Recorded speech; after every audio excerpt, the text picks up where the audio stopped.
Welcome, planner friends. I'm happy you're here to talk planners with me. I'm April from April Plans All Year. Today, since this is a new channel, I thought I'd start out and show you the way that I have evolved in my planning style. And I haven't kept every planner I've ever had, so we're gonna start with 2016, I believe, is the earliest I have, all the way through my current setup, which I'll show you. And we will get started at all of this. What I'm going to do is show you an example from each year for a weekly layout. And I've been doing weekly layouts since my eyes were opened in junior high, and my junior high gave me my very first planner. And I fell in love and haven't stopped planning since. And to age myself, I will tell you that that was in 1987. So, but I was purging. So every year I would get a planner and I would use it, and then I would toss it at the end of the year.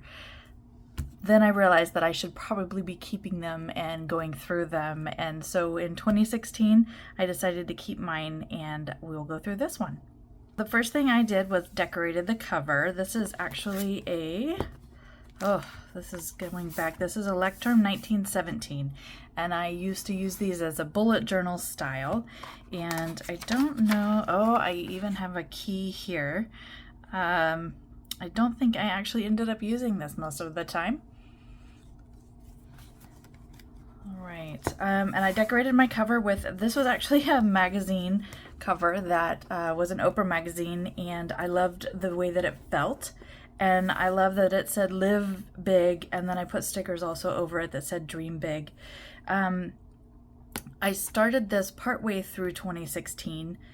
My earlier 2016 bullet journal I did not keep, and then I added this for the beginning of 2017. So we'll start here for our 2016 weekly layout that I did.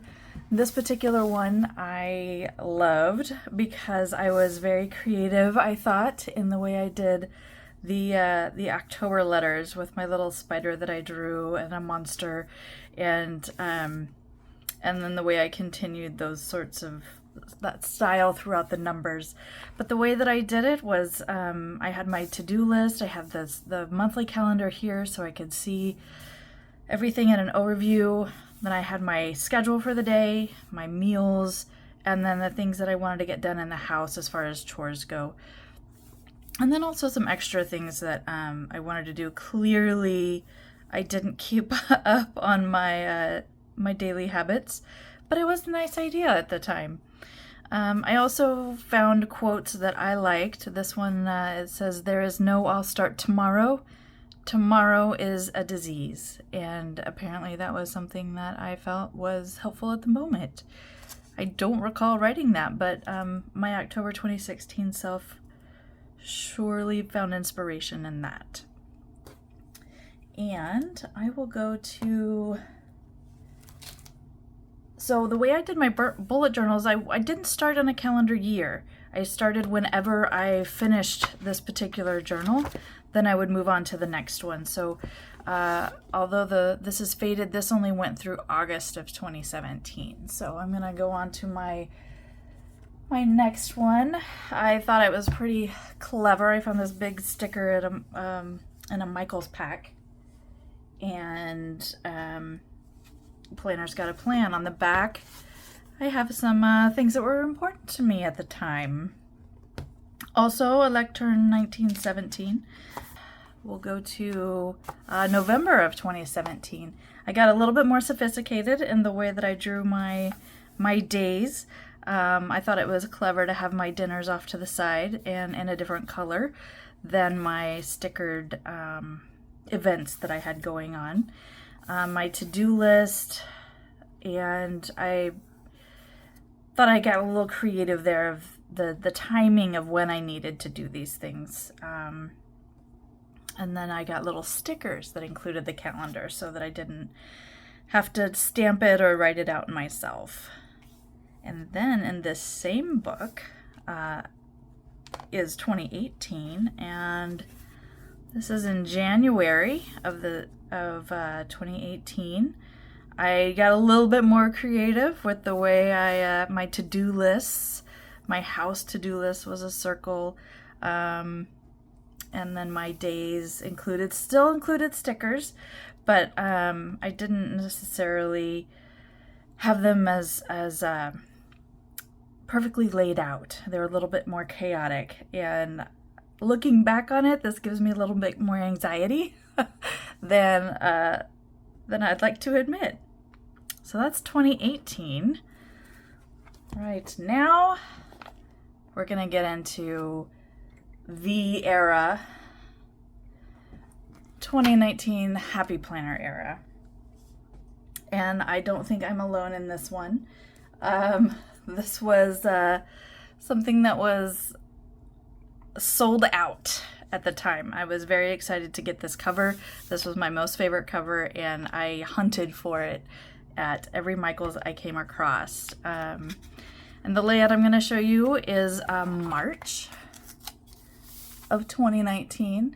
I loved the dashboard layout. This happened to be a mom planner, and I loved it. I loved being able to have what's for dinner in a separate section.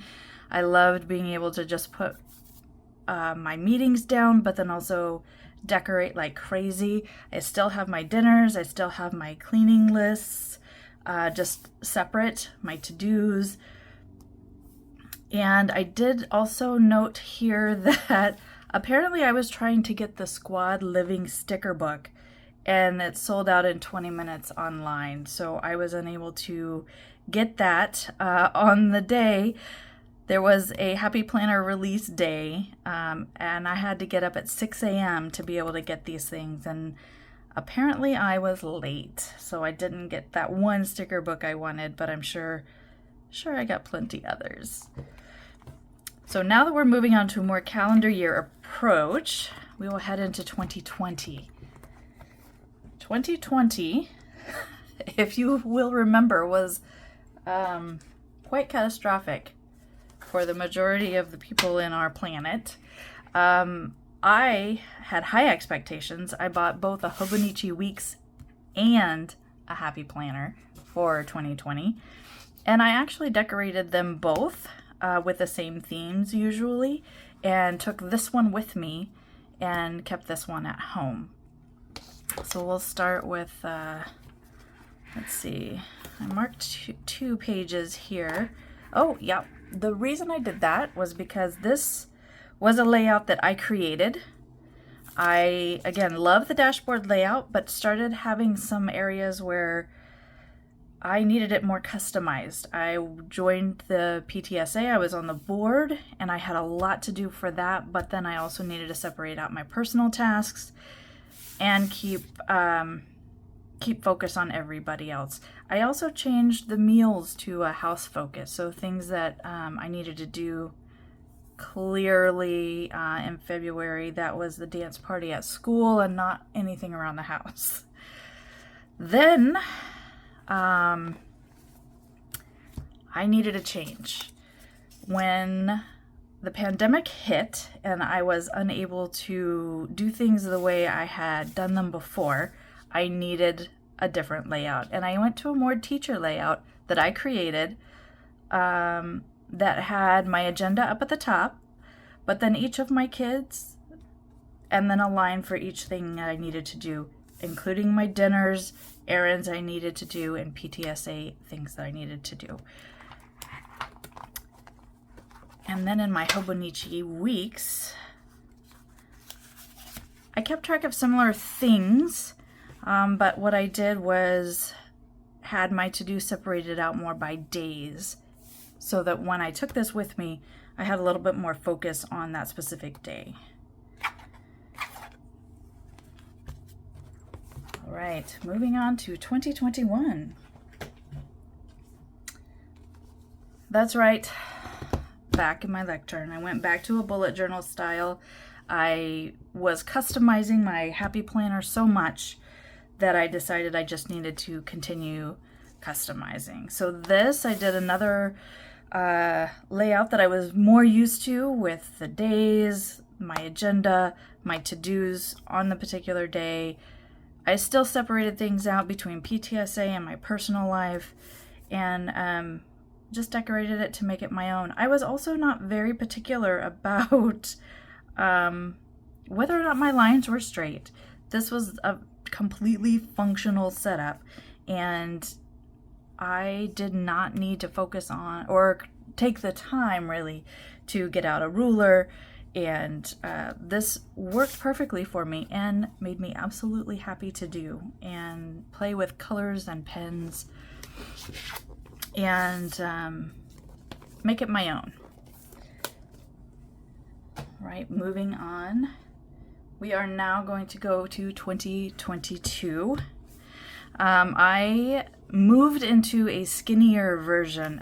It's still, it was made by the Sunshine Sticker Co. And I love these notebooks. Unfortunately, they're no longer being made. And I love the dot grid. I love the thickness of the paper. I love everything about this. I bought so many. I have a lot, and I will be going back into these for a variety of projects, but I loved living in this in 2022.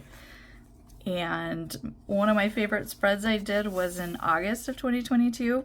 It happens to be my birthday is August 5th, so I got to have some fun with this and play around with Animal Crossing stickers, which was a game that made me very happy during the pandemic, and I continue to actually play it to this day, so I love that spread.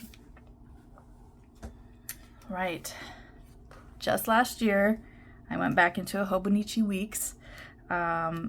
The challenge that I have with the bullet journal style is that I have to draw every single week. Sometimes I just need to write down what it is I'm doing. So I thought I would go back in 2023 to the Hobonichi Weeks, and this was another one of my favorite spreads from December of that year. Again, my to-dos. I did stop writing down meals at this point. I came up with a different way of handling that with my family that worked a lot better last year, and I will share that in a separate video. And now we get to this year. But this year I have two things to show you, because I went back in the beginning of the year to my Sunshine Sticker Co. book. I went in black, and I was very excited about this. This is a spread I did in March. Again, my to-dos and my weekly, but I was really feeling cramped. I wanted more. I wanted more space. I wanted more lines. I needed more decoration. So in April, I picked up my very favorite now planner that I will probably be using for the rest of my life. It's a passion planner. I'll go ahead and show you a recent week that I decorated. This was the last week of May. I have written down gratitude, highlights of the day. I have room to put pictures of things that happened during the day. I have room to mark out my work hours. I love keeping track of things in an hourly fashion. I like areas to be able just to put stickers. I can track my steps. I can track habits. I can also have my to-do list, as well as there are often quotes that I really love having that Passion Planner just puts in there for me. And each week is something new and different. Sometimes it resonates and sometimes it doesn't.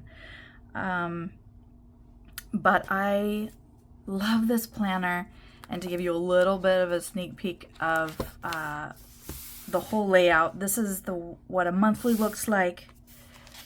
And the paper is thick and just lovely. I love the binding of it.